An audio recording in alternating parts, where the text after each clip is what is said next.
বৈষম্য বিরোধী ছাত্র আন্দোলনের মুখে সরকার পতনের পর পিলখানায় বিডিআর বিদ্রোহে ৫৭ জন সেনা অফিসার হত্যাকাণ্ড নিয়ে এই প্রথম মুখ খুললেন তৎকালীন বাংলাদেশ সেনাবাহিনীর সেনাপ্রধান মইনু আহমেদ। বৃহস্পতিবার ৫ই সেপ্টেম্বর মইনু আহমেদ তাঁর নিজের ইউটিউব চ্যানেলে প্রকাশিত একটি ভিডিওর শুরুতে ২০২৪ সালের জুলাই-আগস্ট মাসে নিহতদের মাগফেরাত ও আহতদের দ্রুত সুস্থতা কামনা এবং বন্যায় ক্ষতিগ্রস্তদের জন্য প্রার্থনা করে বলেন, সরকার ছাত্র জনতা যেভাবে ক্ষতিগ্রস্তদের পাশে দাঁড়িয়েছে তা অত্যন্ত প্রশংসনীয়। মইনু আহমেদ বলেন, বিডিআর বিদ্রোহ ঘটনা আমি যখন তদন্তের আদেশ দেই তখন আমাকে বলা হয় যখন সরকার এ বিষয়ে তদন্ত করছে তখন আমাদের এর প্রয়োজনটা কি?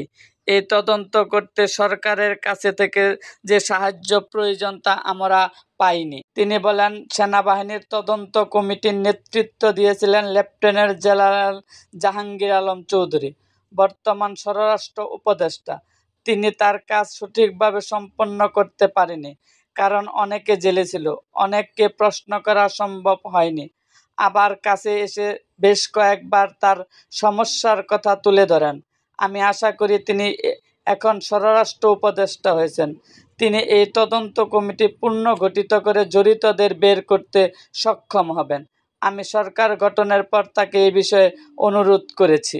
এরকম আরও ভিডিও পেতে এবং রাজনৈতিক অঙ্গনের নানা ঘটনা ও ইতিহাস জানতে আমাদের মুক্তাগাছার ইতিহাস মিডিয়া ইউটিউব চ্যানেলটিকে সাবস্ক্রাইব করুন এবং পাশে থাকা বেল আইকনটি বাজিয়ে দিন।